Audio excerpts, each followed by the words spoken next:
we get pushed back against our seat. And when brakes are applied, we get pushed ahead. Or when we take a sharp right turn, we're pushed towards the left. These are all situations where we are accelerating. We have all experienced this, whether in a car or a bus or while riding a motorbike. Simply put, when velocity changes, we have acceleration. I still haven't defined what acceleration is. I just told you that when velocity changes, there will be acceleration. Okay, let me give you two examples. In the first one, a car is traveling in a straight line at a constant speed of 80 kilometers an hour. And in the second one, a plane is traveling in a straight line at a constant speed of 1000 kilometers an hour. In which case do you think acceleration is involved?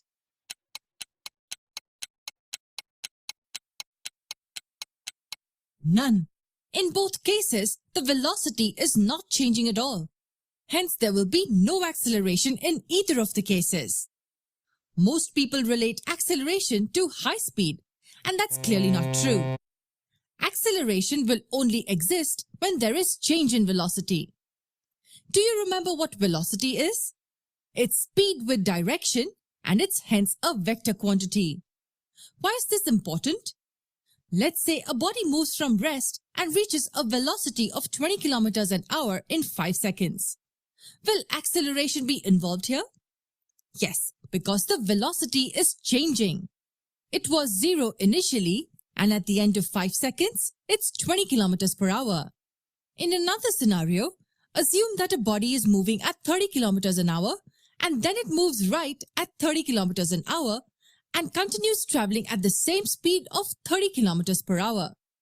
Will there be acceleration in this case?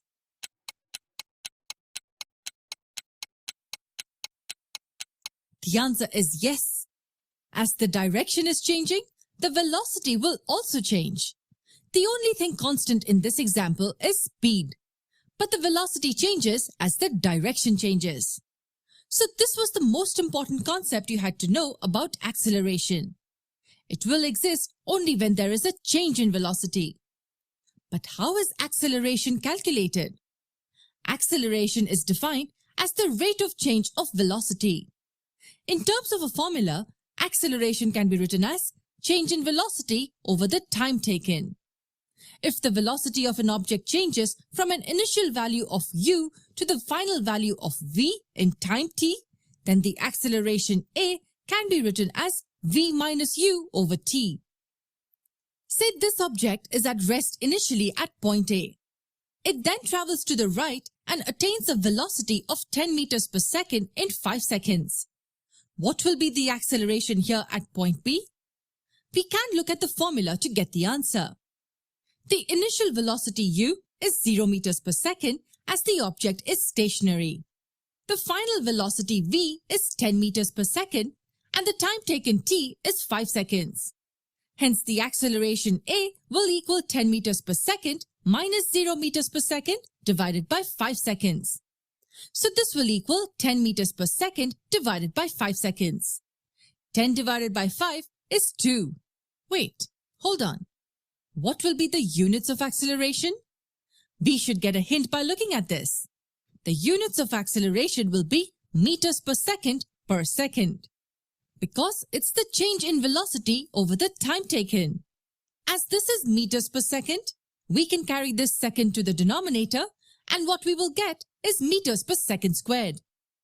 This one is more intuitive, but this one is a bit neater, I would say.